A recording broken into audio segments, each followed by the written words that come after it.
The current date is March 17th, 2026. Something strange is happening on Jupiter.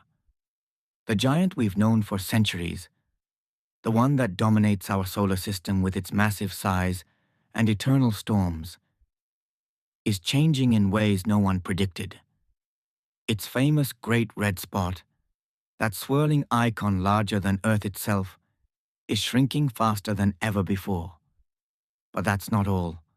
The planet itself appears smaller, flatter, more squashed than textbooks have claimed for half a century.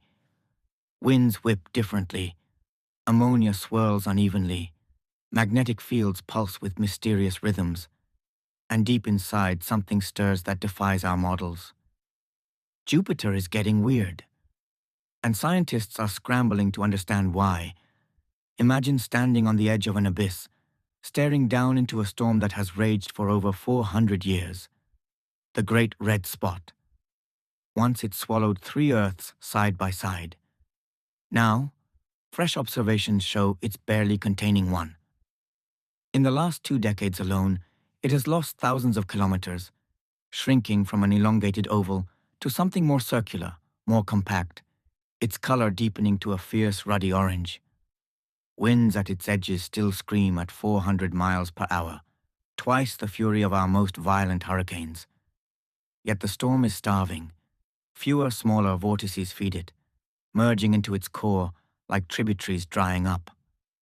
Juno's gravity measurements confirm the roots plunge 200 to 500 kilometers deep, 50 to 100 times deeper than any ocean trench on Earth.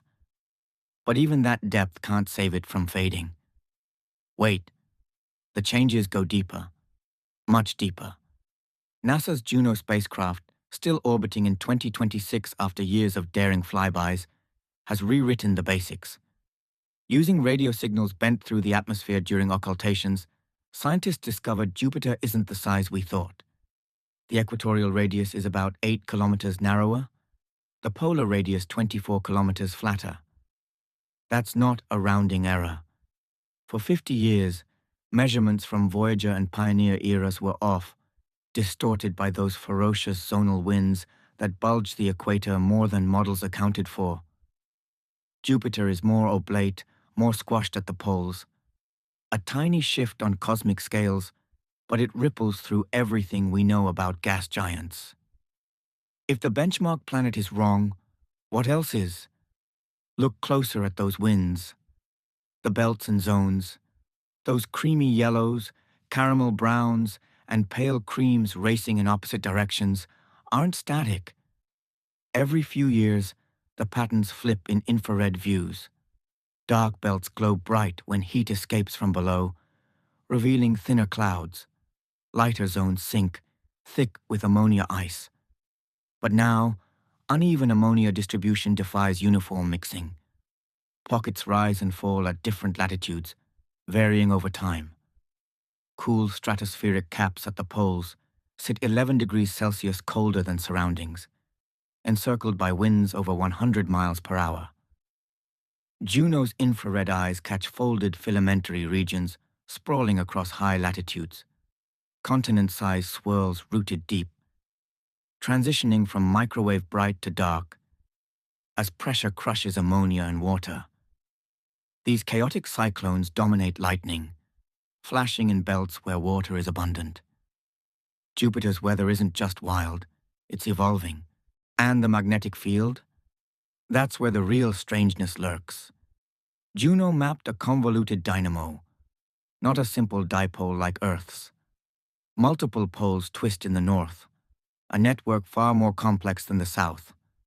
The great blue spot, that intense equatorial magnetic patch slows, hinting at new torsional oscillations, wave-like ripples in the field. These waves disrupt slow internal currents, carrying heat upward, like stirring a boiling pot too fast. Upwelling and downwelling mix chaotically, scrambling cloud patterns. The stripes change color, belts shift, weather turns erratic. Scientists link these magnetic dances to the cycles when Jupiter's appearance flips. But why now? Why faster? The planet's interior, That dilute core of heavy elements blended with metallic hydrogen might hold clues. Simulations challenge old ideas of giant impacts creating it. Instead, gradual accretion during formation explains the fuzziness. Yet anomalies persist. Plasma waves in the auroras pulse at ultra-low frequencies, exotic modes unseen on Earth, born from low-density polar plasma slamming into the powerful field. Descend further, past the clouds of ammonia and water, into layers where pressure turns hydrogen metallic. Juno's gravity data reveals jet streams reaching astonishing depths, distorting the field itself. The planet generates more heat internally than it receives from the sun, driving convection that feeds these storms. But something shifts. The great red spot pulses, squeezing and expanding in cycles observed by Hubble over months. It accelerates and decelerates, drifting westward faster. Is it dying or transforming? Some predict stabilization into a smaller circular form. Others fear dissipation in decades. No solid surface stops it. No friction drags it down. Yet fewer mergers starve its energy. The storm that once absorbed smaller vortices now struggles. Zoom out. Jupiter's poles hide geometric oddities. Octagonal cyclones crown the north, 8 storms circling a central vortex, each larger than continents, stable for years in ways no model predicted. The south mirrors with pentagons. These aren't random. They emerge from deep convection, perhaps linked to those filamentary regions. Lightning crackles there, spherics booming, revealing moist eruptions from below. Juno's extended mission, pushing through 2025 and beyond, captures fresh lava on Io, plumes on Europa, but on Jupiter itself, the changes accelerate. Stratospheric winds howl. Meteor impacts scar briefly before winds erase them. The auroras flare with X-rays from ions surfing magnetic lines, pulsating asymmetrically. Uh-oh, what if these aren't isolated quirks? What if Jupiter is revealing its true nature? A planet still settling 4.5 billion years later. The dilute core, the metallic ocean, the dynamo generating the strongest field in the solar system, all interact in ways we barely grasp. The shrinking spot, the redefined shape, the uneven ammonia, the oscillating fields, they hint at a dynamic world, not a static giant. Perhaps internal heat flux varies, driving wilder convection. Perhaps zonal winds evolve, reshaping the oblate profile.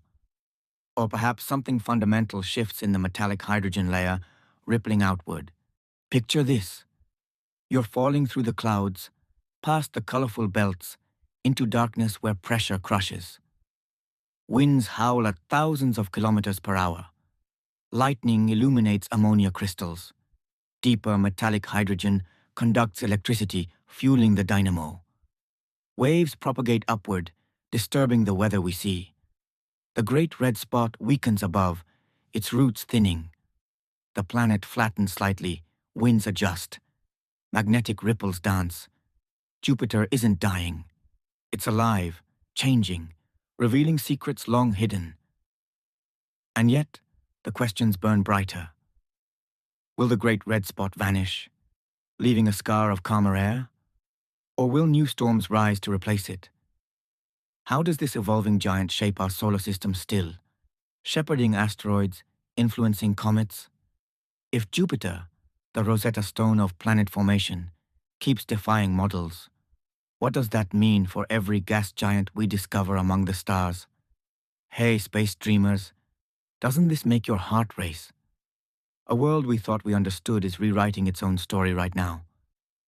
Jupiter is getting weird, and we're just beginning to listen. What do you think happens next to the great red spot? Will it fade forever? Or roar back stronger? Drop your thoughts below, share this with someone who stares at the sky, and hit subscribe so we can keep chasing these cosmic mysteries together. Because out there, in the storm that never ends, something incredible is unfolding, and we get to witness it.